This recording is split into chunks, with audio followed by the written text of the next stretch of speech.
Moy, dito sa Finland, napapapalitan pala tong mga bottles at cans sa mga supermarket.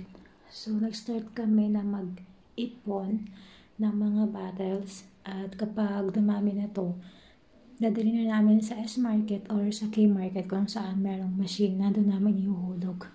So, hindi lahat ng mga bottles or cans is pwedeng mapapalitan or may value na pera. For example, ito,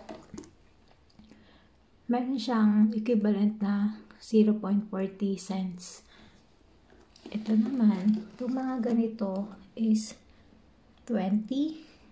Yan, mga 20 cents yan. Tapos ito is 10 cents. Itong mga cans naman is 15.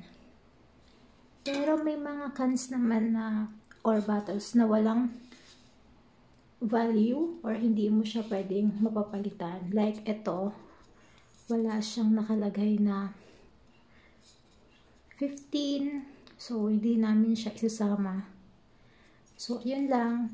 Next time, i-video ko naman kung kapag dinala namin siya sa supermarket para mapapalitan na pwede namin magamit yung pera pambili ng bus card or ng tinapay.